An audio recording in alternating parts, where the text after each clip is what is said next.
Hello guys, how's it going? My name is Dal. Patch 10.2 is an exciting new update that's looking to bring in a lot of class revamps. We got major reworks coming to all the healers, we got hunter updates, druid changes, demon hunter revamp, but one of the classes that's seen some of the biggest improvements is the rogue. And it seems like rogue may be the perfect class to come back to for the patch 10.2. As someone who's mained this class for the last couple expansions, I had to give him a close look over in the PTR. So this video is going to be the culmination of all of the changes that are worth looking forward to that could potentially make Rogue the class you want to ultimately main, heading forth into the new season of Dragonflight. But right before we get into this full overview of the class changes, most of you guys watching these videos are still not subscribed. However, the more of you remind, the more of you do, so let's keep it going. Subscribe to the channel and ring the bell if you're watching these videos anyway. Especially if you want to get more regular content regarding Dragonflight 10.2 or any of the future updates going forward. The class of Rogue has gone through an incredible amount of changes so far in the early build of the PTR, and will likely continue to see even more adjustments all the way until the official release of the patch 10.2. So everything that we'll be looking at today as of right now is still a work in progress, but it's still worth highlighting the ridiculous amount of quality of life adjustments that can help breathe life into our favorite stealthy assassins and brigands. The class tree has been slimmed down quite a lot. It is a little bit more focused, with a priority on giving rogues all of the basic tools early on, while building up new pathways and talents to help rogues expand their utility. The first new talent of Featherfoot increases your movement speed while sprinting, making rogues even more mobile. Combined with talents like Shadowrunner and Fleet-footed, rogues' mobility is nearly unmatched, letting them cross large distances in just a matter of seconds. Simple weapon poisons such as crippling can become even more potent. Together with Master Poisoner, the poison slows enemies' movement speed down to an agonizing crawl, while the Shiv version nearly binds them in place for a short duration.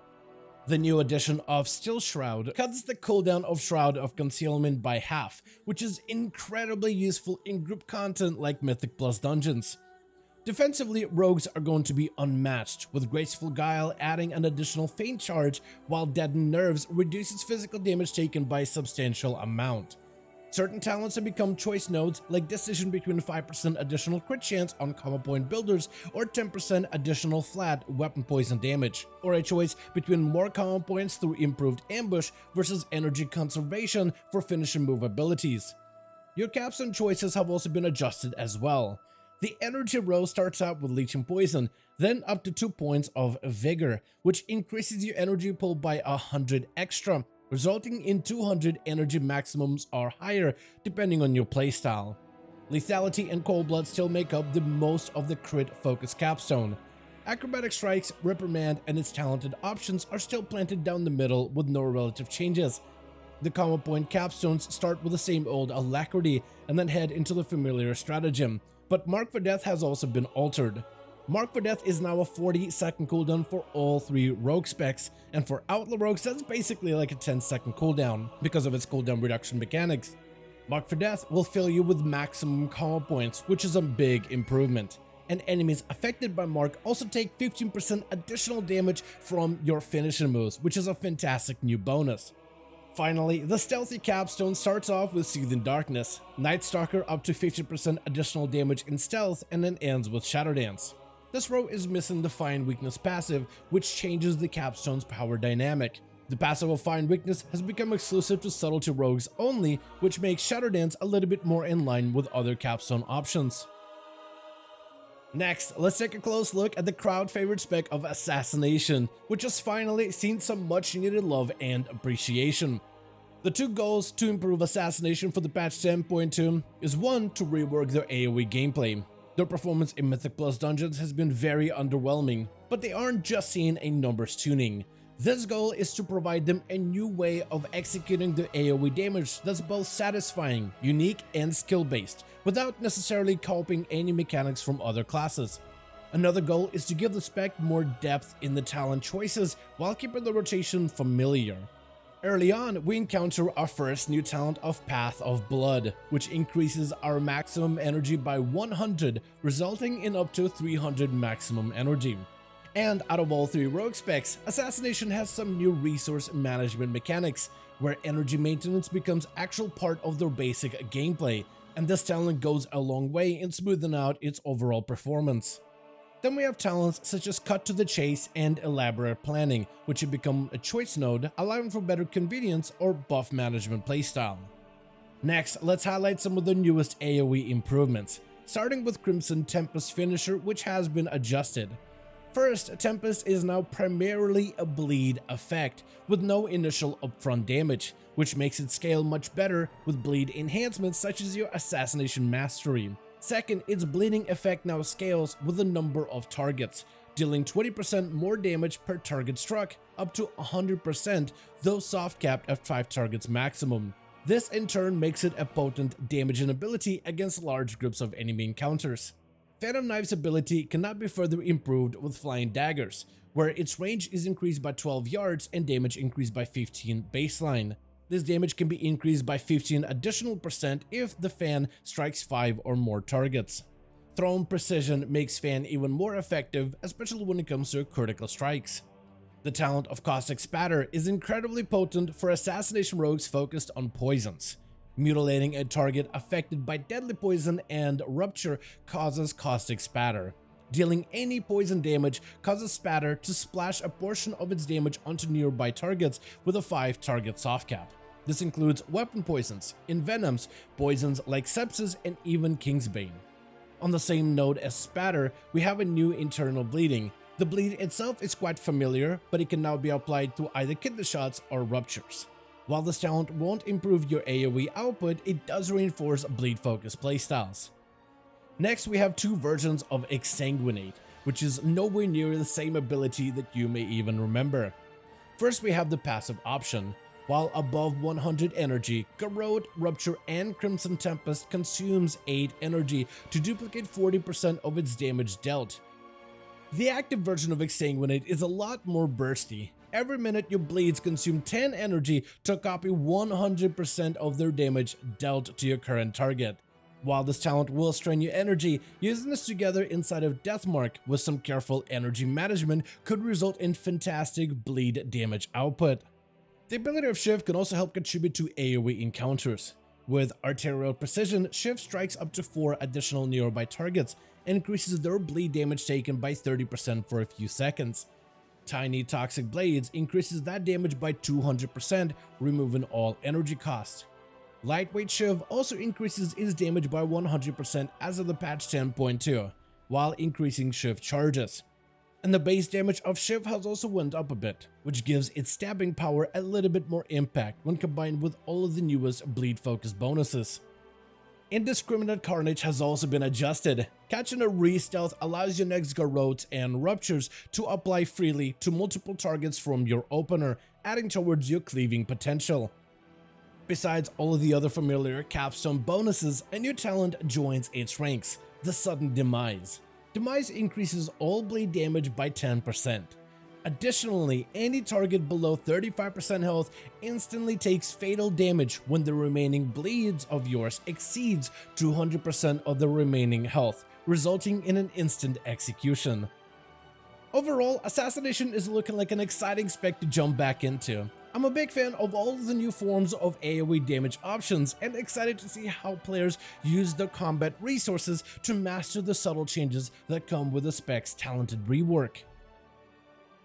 Next, we have my favorite wildcard spec, the Piratey Outlaw Rogue. The goal with Outlaw is to rework a lot of their mandatory talents into the base class playstyle, while providing them with additional options to broaden their build variety.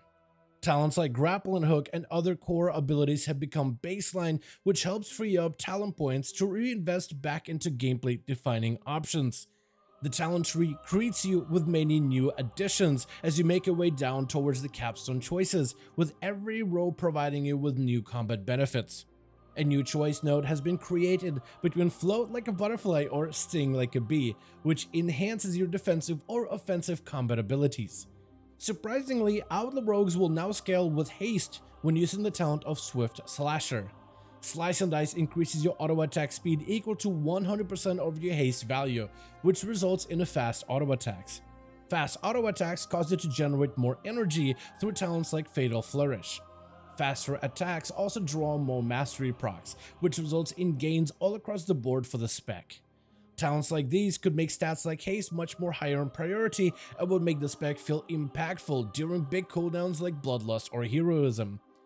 Deft Maneuvers makes Blade Flurry's initial damage more effective, and causes it to generate combo points per target hit, making it a significant ability when it comes to your overall rotation.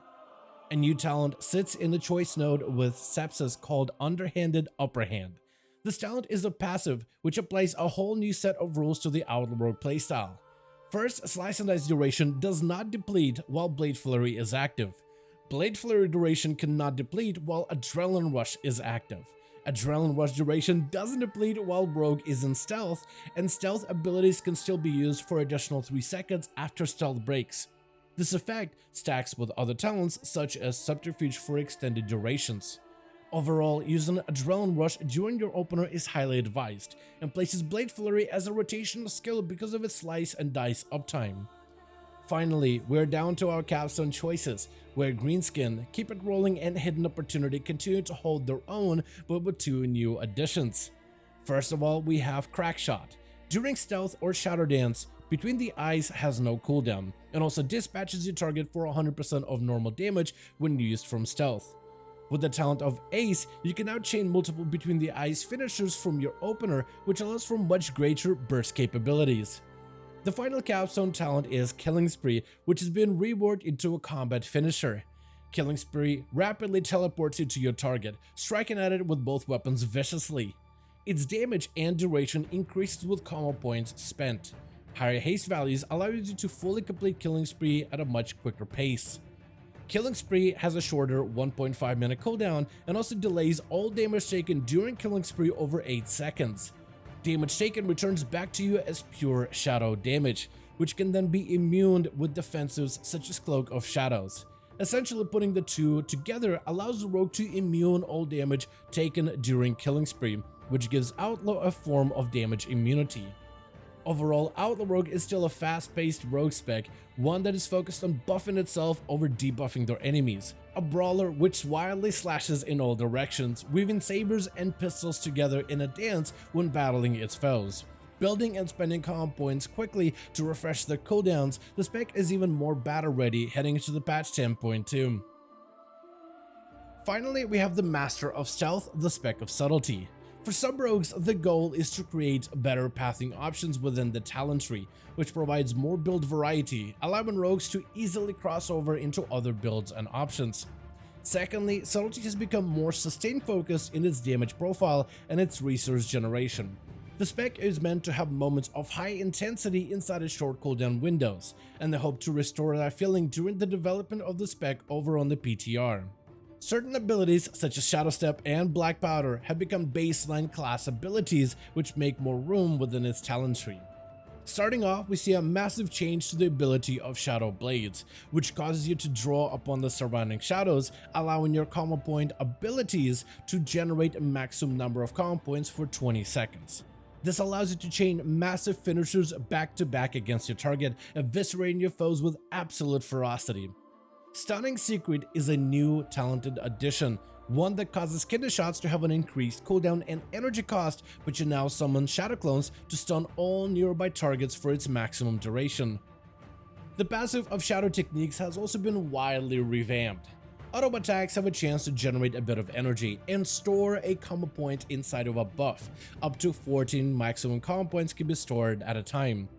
Abilities that generate combo points now spend this buff to generate additional combo points up to your maximum, which allows a single backstep to instantly fill you with combo points as long as you have additional stored. This change greatly benefits rogue builds which don't prioritize high energy uptime, and may even be more rewarding when it comes to building for high bursts and slower general gameplay. The talent of First Dance can now be found on a choice node with Master of Shadows. Symbols of Death can now be enhanced with Planned Execution, increasing your critical strike, or with Warning Signs, increasing your haste value. And Inevitability will compete on the same talent slot as Sepsis. Perforated Veins saw an improvement. After striking 5 times with your backstab, your next attack that generates a combo point deals 50% increased damage. This allows for some explosive shadow strikes to surprise your target. Then we have the subtlety capstone choices. Talents like Dark Brew and Dance Macabre didn't see a lot of changes. The Rotten now increases combo point builder damage by 50%, making it a guaranteed critical strike but no longer generates additional combo points. Gormo's Bite artifact weapon ability has made its return back to subtlety. Every minute a lash shadow against a target with pure shadow damage, causing the next finishers to be free of energy cost. Finally, Shadowcraft empowers your shadow techniques during Symbols of Death, causing them to store additional combo points and allowing your finishers to also expand any stored combo points. Overall, Subtlety is looking to slow down a bit when it comes to fast-paced gameplay, but without losing the overall edge. The spec is slowly becoming more burst-focused with a clear downtime and an exciting uptime.